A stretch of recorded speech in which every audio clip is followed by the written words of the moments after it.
반갑습니다. 이제 민수기 끝났고 이제 모세 오경 토라의 이제 마지막 책인 이제 신명기 오늘부터 시작합니다. 신명기는 죽음을 앞둔 모세가 죽음을 맞이하기 전에 하나님께서 이스라엘에게 주어졌던 여러 가지 명령과 규례들을 재강조하면서 이스라엘 백성으로 하여금 하나님을 향한 경건한 신앙을 굳건하게 하고자 쓴 책입니다. 신명기는 우리말로 계명을 밝히 설명한 책이라는 뜻이에요. 밝게 설명한 책이라는 뜻입니다. 이는 이제 헬라어 70인역의 표제인 두 번째 율법이라는 것을 의역한 것이죠. 두 번째 율법, 그러니까 다시 계명을 다시 설명한 거듭 계명을 명령한 것이라는 뜻이겠죠. 그것을 이제 신명기로 이제 표기를 했습니다. 그러면 히브리어 성경의 표제는 무엇일 것 같습니까? 히브리어는 1절 한번 그럼 읽어볼까요? 읽어보면 책 제목 한번 찾아봐요. 이는 모세가 요단 저쪽 숲 맞은편에 아라바 광야 곧 바란과 도벨과 라반과 하세롯과 디삽 사이에 이스라엘 무리에게 선포한 말씀이니라. 그럼 제목이 뭘 것 같아요? 신명기 성경 제목 뭘 것 같아요? 말씀이니라. 맞아요. 히브리 성경 표제는 책 제목이 첫 구절 중인데 1절에서 찾아보면 뭐 인은도 아닐 것이고 그죠? 말씀 그중 핵심 단어인 것이죠. 말씀드리니라. 신명기는 히브리어 책 제목은 그냥 말씀드리니라 이렇게 책 제목이 붙어 있어요. 그러니까 한자 그대로 하면 거듭 명령하는 기록, 그죠? 거듭 명령하는 기록이라는 뜻이죠. 그래서 이 신명기는 많은 율법들과 교훈들이 이렇게 나열되어 있어요. 나열되어 있습니다. 특징이 뭐냐면 레위기와 민수기에서 언급되었던 그 율법들 있잖아요. 레위기와 민수기 계속해서 율법을 말씀하셨는데 그것들을 재반복하고 또는 재강조하기 위해서 신명기를 기록한 것이라는 것이 특징이 있어요. 신명기의 특징이. 그러니까 그 신명기는 이제 율법 레위기에 기록된 그 율법을 재해석해줘요. 그러니까 그것에 대해서 상세히 체계적으로 재해석해주고 있을 뿐만 아니라 이제 민수기에 또 기록되었던 이 첨가된 율법들이 또 있잖아. 민수기 보다 보니까 예외의 규정들, 예외의 상황에서 그때 줘졌던 율법들이 있어요. 우리가 레위기, 민수기까지 살펴보면서 봤잖아요. 그때 주어졌던 그런 율법들, 그런 사건에 대해서 좀 더 이렇게 자세하게 설명해 주고 있어요, 모세가. 그러면서 민수기를 보충하고 또 그 사실들을 또 증거하는, 뒷받침하는 그런 책이기도 합니다. 그래서 좀 더 자세하게 설명한 민수기를 보충하고 또 증거하고 그러면 있는 이 책이 바로 신명기의 독특한 특징이라고 할 수 있죠. 그래서 신명기는 구약 전체에서 굉장히 아주 중요한 역할을 하고 있다고 볼 수 있습니다. 그래서 따라서 신명기를 잘 이해하기 위해서는 먼저 레위기에 대한 올바른 이해가 있어야겠죠. 율법들이니까 레위기에 대한 올바른 이해가 있어야 하고 또 민수기의 광야 여정에 대한 그 광야 여정에 대한 분명한 또 이해가 전제되어야 합니다. 신명기를 기록한 이유가 뭐겠습니까? 신명기를 기록한 이유는 광야에서 이제 출생하고 자라난 2세대가 있잖아요. 그죠? 초창기에 1세대들이 이제 모세의 이끌림에 따라서 이제 광야로 나왔는데 이제 그 가운데 광야 여정 가운데에서 출생하고 자라난 2세대가 있어요.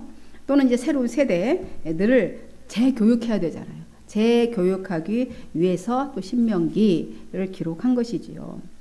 왜 기록했는지 그 목적을 우리가 이제 살펴보면 이제 세 가지로 이제 세밀하게 이제 분류해 볼 수가 있는데 첫째 그들에게 제2세대들에게 이 신명기 책을 기록함으로써 하기 위한 목적이 있을 거 아닙니까? 그 기록한 그 목적이 바로 뭐냐면 역사적인 목적이 있어요. 역사적으로. 이스라엘이 하나님의 능력으로 애굽에서 나온 후부터 모압 평지에 이르기까지 40년의 여정이 있었는데 그것을 돌이켜 회고해 봄으로 하나님과 이스라엘 사이에 체결되었던 약속의 땅에 관한 그런 언약이 어떻게 이렇게 새롭게 갱신되어지는 부분들이 있었는데 어떻게 갱신되어지고 있는가, 이런 것들을 보이고자 이렇게 역사적인 목적에 의해서 신명기를 자세히 이렇게 기록하고 있는 거죠. 그리고 둘째로는 이제 교리적인 목적이 있습니다. 신명기는 이전에 이스라엘에게 주어졌던 그런 율법과 규례에 대한 재해석을 하고 재강조하고 있다고 했지요. 이 재강조하고 있습니다. 이러한 재강조 속에는 다시 한번 왜 재강조를 하겠습니까? 그만큼 중요하니까. 재강조 속에는 이스라엘이 약속의 땅에서 승리의 삶을 살아가는 그 방법이 그 안에 제시되어 있기 때문입니다. 그래서 그 방법이 뭐냐? 계속해서 뭐 때문에 이 광야 가운데서 그렇게 많은 사람들이 죽고 1세대가 전멸했습니까? 불순종인 거잖아요. 원망, 불평, 불순종. 그래서 승리의 삶을 살아갈 수 있는 방법이 뭐냐? 바로 순종이다. 이런 교리적인 어떤 그런 목적, 제대로 가르쳐주기 위한 목적도 있습니다. 그래서 하나님의 말씀을 반드시 기억해라. 별표 기억해라. 그리고 그의 말씀에 철저히 순종하라. 복종하라. 여러 번 모세는 계속해서 그것을 신명기를 통해서 강조하고 있습니다. 세 번째, 모세가 이거를 기록한 목적은요, 기독론적, 그러니까 예수 그리스도, 기독론이란 예수 그리스도의 론이잖아요. 예수 그리스도의 생각, 론적인 목적이 있어요. 그거를 좀 이 안에 예수 그리스도 다시 오실 이 땅에 메시아로 오실 예수를 드러내기 위한 그런 목적도 있습니다. 기록된 여러 가지 말씀들, 이 신명기에 기록된 여러 가지 말씀들을 통해서 그리스도와 그의 말씀, 그리고 믿는 자의 구원에 대한 예표들을 막 보여주고 있죠. 그죠? 장대에 매달린 구리뱀 같은 것도 십자가에 매달린 예수 그리스도를 상징하고 있지 않습니까? 여러 가지 부분에 예수 그리스도를 예표하는 그런 말씀이 있습니다. 그 중에서 특별히 드러냈어요. 말씀으로 예표하는 말씀이 특별히 있는데 18장 15절에 신명기 18장 15절에 가보면 이렇게 모세가 강조하고 있습니다. 네 하나님 여호와께서 너희 가운데 내 형제 중에서 너희를 위하여 나와 같은 선지자 하나를 너를 위해서 일으키시리니 그래요. 너희는 그의 말을 들을지니라 이렇게 말하고 있습니다. 분명하게 예언을 하고 있어요. 모세가. 이는 그리스도의 탄생, 앞으로 나와 같은 선지자, 그러니까 훨씬 뛰어넘는 선지자죠. 그죠? 그리스도의 탄생과 그의 사역과 또 그에 대한 순종을 이미 모세 그 시대에 그 백성들에게 요구하고 있습니다. 그러면 이 말씀이 신명기의 말씀이 그 시대의 사람들에게 통용되는 말이 아니겠죠. 지금 우리에게도 해당되는 말씀인 거죠. 우리에게도 요구되는 말씀입니다. 그에 대한 순종, 그의 그리스도의 이미 다시 오실 그분에 대한 그죠? 믿음과 고대와 또 소망과 또한 그분의 사역의 쫓아감과 또 그에 대한 순종, 우리에게 요구하고 있는 겁니다. 이 신명기의 특징은 레위기의 율법들을 재해석하고 민수기에 대한 보충 자료 또는 증거 역할을 하고 있다고 아까 했지요. 그러면 민수기의 구조, 어떤 구조를 이루고 있는가? 우리는 신명기를 이제 세부적으로 살펴보기 전에 전체적인 구조가 어떻게 이루어졌는지도 우리가 가지고 시작을 해야 신명기가 제대로 또 이해가 되겠죠. 신명기는 34장까지 있습니다. 34장으로 이루어져 있는데 그것을 굳이 이렇게 분류를 해보자면 한번 내 조각으로 이렇게 분류를 그것을 해보자면 이렇게 됩니다. 1장에서 4장 1장에서 4장까지는 이제 광야 생활에 대한 회상하고 있는 그런 내용들이 기록되어 있어요. 그러니까 첫 번째 모세의 새 설교 중에서 첫 번째 설교에 해당한다고 할 수 있겠죠.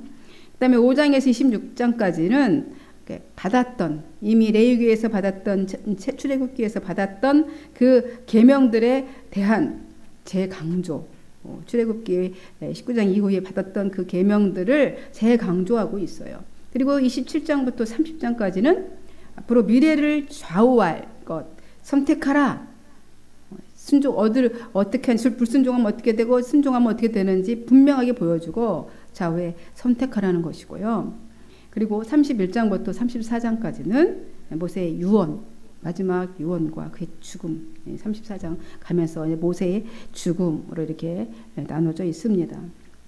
모세 세 편의 설교라고 그랬잖아요. 신명기는 크게 나눠서 세 조각으로 나누면 세 편의 설교인데 이 첫 번째 설교가 1장에서 4장까지가 첫 번째 설교, 광야 생활에 대한 그 요약을 쭉 해서 설교를 합니다. 모세의 설교를 한번 들어보세요. 쭉. 그리고 두 번째 모세가 설교합니다. 5장에서 26장까지가 길게 5장에서 26장까지예요. 이스라엘에 이제 받은 그 율법을 재강조하는 부분이겠죠. 이거 여호와의 율법을 그 전체적인 그 강조점은 뭐냐면 그 율법들을 다 기억하라 이러는 것이죠. 5장에서 26장까지고 그다음에 세 번째 모세의 마지막 설교는 뭐냐면 이스라엘의 앞으로 미래를 얘기하고 있고 또 율법에 대한 강조를 하고 있고 또 자신의 마지막 이제 그 다음은 모세의 죽음은 이제 그 이후에 있는 거죠. 세 번째 설교 이렇게 구성되어 있습니다. 이렇게 신명기는 하나님께서 이스라엘 백성들을 위해 무엇을 행하셨고 또 얼마나 그들을 사랑하셨고 그들에게 사랑을 베푸셨는지를 다시 상기시켜주고 있는 내용이 담겨진 그런 책인 것이죠. 그러므로 우리에게 이 하나님의 말씀에 순종하라는 메시지 또 담겨 있는 것이죠. 얼마나 너희를 사랑하고 있는지, 얼마나 큰 사랑을 우리에게 베푸셨는지, 그 이스라엘 백성들에게 그렇게 행하셨던 하나님이 또한 우리에게 얼마나 큰 사랑을 베푸시고 계시는지 그에 대해서 알고 또 그의 말씀에 그 행하심에 순종하라는 것이죠. 그런 메시지도 담고 있다고 볼 수 있습니다.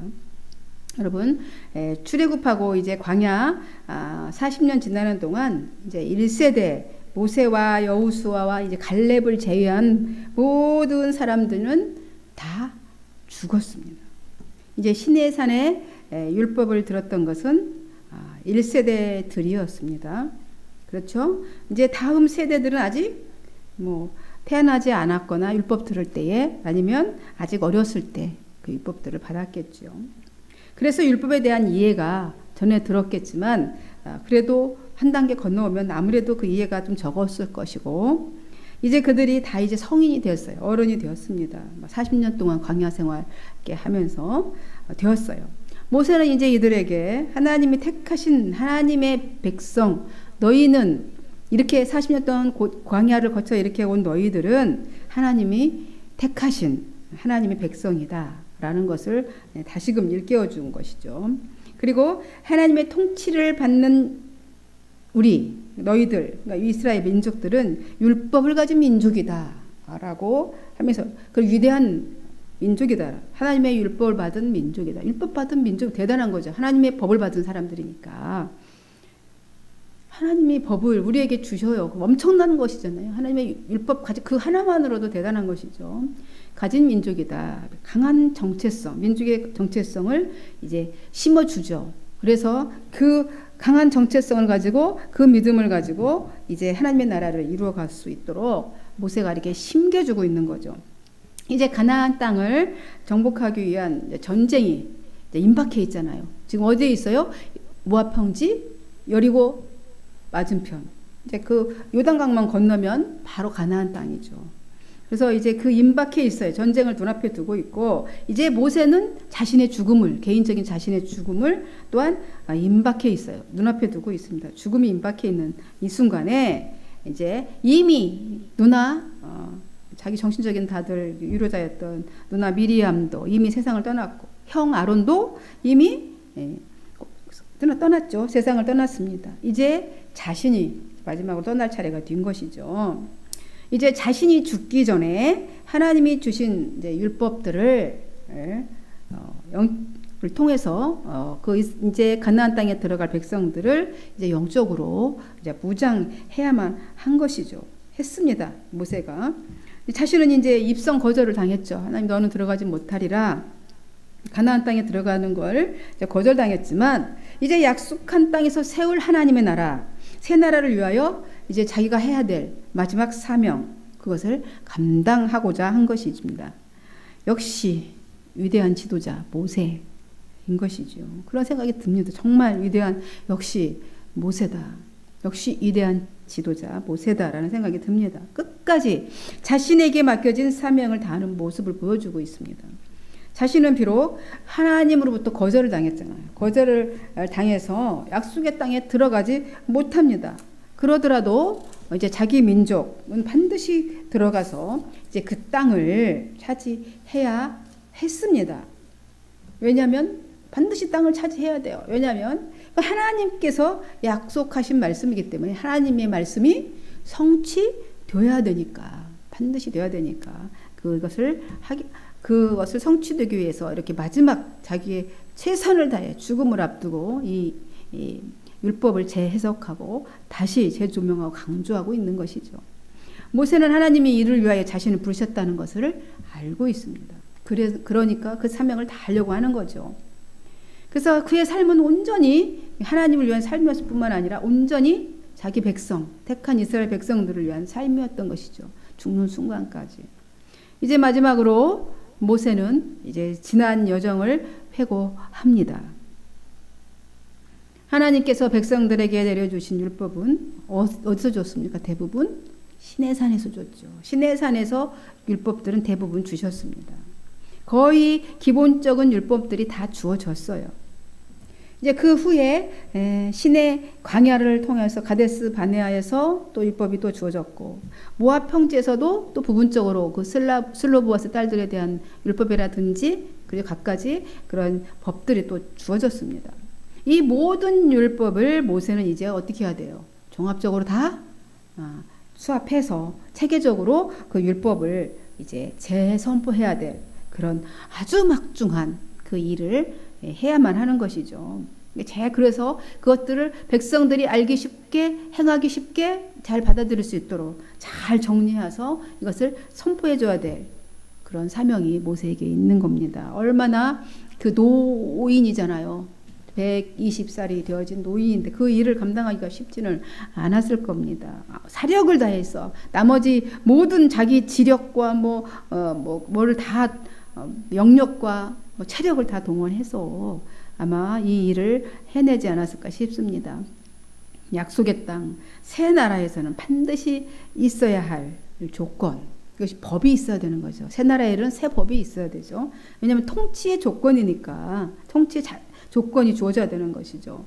이제 모세는 백성들이 기업으로 얻은 가나안 땅에 관한 하나님의 약속을 이제 다시 한번 되새겨 보며 설교하지요. 모세가 설교를 합니다. 그날이 언제였냐? 3절에 언제입니까? 그날이 시작 3절 같이 읽어봐요.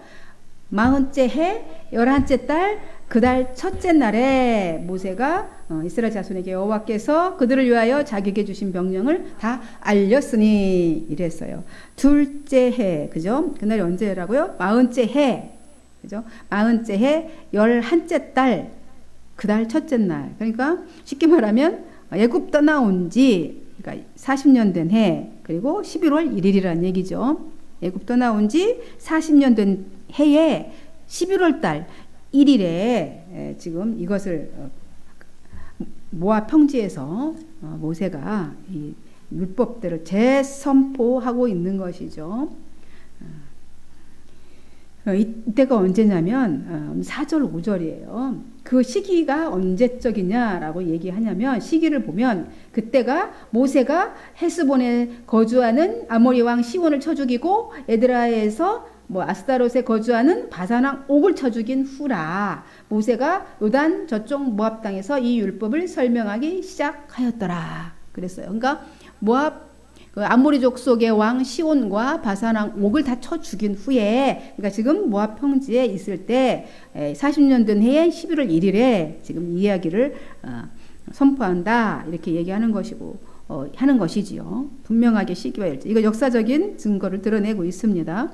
민수기에서 백성의 숫자를 세라고 한 날이 언제였죠? 혹시 기억나실까요? 혹시? 둘째, 그치? 맞아. 둘째 해, 또 둘째 달, 그렇죠.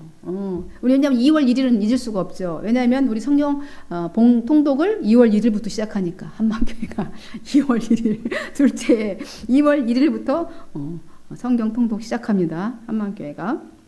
그러니까 둘째 해, 둘째 달, 첫째 날 이때 민수기 1장 1절이에요.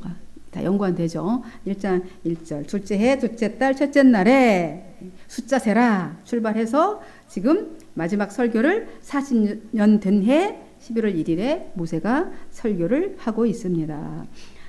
그러니까 시내산 율법 받은 후에는 38년, 거기 1년여 정도 좀 넘게 머물러 있었거든, 시내산에. 38년 9개월 되는 날이에요. 숫자를 계산해 역으로 세보니까.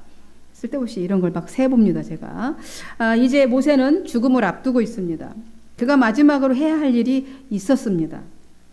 먼저는 하나님께로부터 받은 율법을 종합해서 이제 체계화시켜야 되는 것. 그래서 재선포하는 것. 이것이 남아 있고요. 이거는 이제 가나안 땅 새 나라에서는 반드시 있어야 할 필수 조건이기 때문에 그 일을 해야 되겠고, 그리고 이제 모세를 통해서 하신 명령이 뭐였냐면 가나안 점령이잖아요. 아브라함과 이삭과 야곱에게 약속하신 것이므로 이 점령하라. 이거는 절대적인 것입니다. 이제 이스라엘에게 있어서 역사적인 사명. 우리는 역사적 사명을 띠고 태어난 사람들이죠. 우리는 역사적 사명을 띠다 국민교육 헌장에 나와 있잖아요. 역사적 사명을 띠고 이스라엘 백성에게 역사적인 사명은 가나안 땅 정복인 것이죠. 모세는 하나님께서 들어가서 이제 그 땅을 차지할지니라 이렇게 8절에 명령했어요. 명령하셨다. 모세가 그 명령을 이제 회고하면서 들어가서 그 땅을 하나님께 차지하라고 명령하였다. 이제 행동하라. 이런 거죠. 이제 행동하라는 것입니다. 포기하지 말고 앞으로 나아가 얻으라. 이렇게 말씀하고 있는 것입니다. 하나님의 명령을 반드시 지켜라. 그리고 점령지의 범위를 또 하나님께서 어떻게 말씀하셨냐면 8절에 뭐라고 했습니까? 주리라 한 땅이, 그 중간절부터 그들과 그들의 후손에게 주리라 한 땅이 너희 앞에 있으니 들어가서 그 땅을 차지할지니라 그랬는데 7절에 보면 어디냐면 방향을 돌려 행진하여 아모리 족속의 산지로 가고 그 근방 곳곳으로 가고 아라바 산지와 평지와 내겝과 해변과 가나안 족속의 땅과 레바논과 큰 강 유브라떼까지니라 이렇게 말씀을 하고 있습니다. 어디까지? 너희들이 점령할 점령지가 어디까지냐면 바로 7절에 있는 그만큼이다. 이렇게 다시 모세가 알려줍니다. 여러분, 모세는 임박한 죽음 앞에서도 지금 오직 하나님의 나라를 위한 생각밖에 없어요. 다른 생각이 없어요. 아무런 생각이 없어요. 지금 이 백성들에게 지금 하나님의 명령을 넣어줘야 되겠고, 이 하나님 주신 이 법을 체계적으로 잘 정립해서 살아갈 수 있도록 해줘야겠고, 지금 너희들이 지금 해야 할 일이 뭔지를 지금 가르쳐줘야 될 이 생각밖에 없어요. 그가 이 나이 먹도록 살 수 있었도록 이럴 수밖에, 죽음을 앞두고 그럴 수 있었던 것이 뭐겠습니까? 그 긴 세월 살아오면서 그가 그 순간까지 지금 여기까지 가나안 문 앞에까지 올 때까지 살아온 오직 기반이 뭐였어요? 하나님의 말씀, 하나님이었기 때문에 그것으로 가득 차 있는 것입니다. 그래서 이렇게 할 수 있는 거죠. 자신의 죽음 앞에서도 지금 하나님의 말씀과 율법을 후손에게 심어주기 위해서 온 힘을 다 쏟고 있는 것입니다. 여러분, 우리에게도 위기의 삶이 올 수 있지요. 병들 수도 있고, 사업이 쫄딱 망할 수 있어서 길바닥에 나앉을 수도 있는 여러 가지 순간순간들이, 또 이별의 아픔 같은 것들이 올 수 있습니다. 그 순간에도 우리가 해야 할 일이 있습니다. 그것을 오늘 모세가 우리에게 지금 가르쳐주고 있는 거죠. 우리는 복음의 빚진 자이죠. 모세도 하나님으로부터 받은 사랑의 빚진 자, 복음의 빚진 자의 마음으로 그 복음의 빚을 갚는다는 심정으로 지금 자기의 이 사명을 다 하고 있는 것입니다. 비록 자기는 지금 가나안 땅에 밟지 못하고 죽어야 돼요. 그런 입장에 있지만은 그렇게 해서 이제 이들과 이별해야겠지만 정말 가장 아름다운 이별을 준비하고 있는 모습을 보게 됩니다. 이제 신명기 어떤 시각으로 봐야 하게 될지를 알게 되셨죠?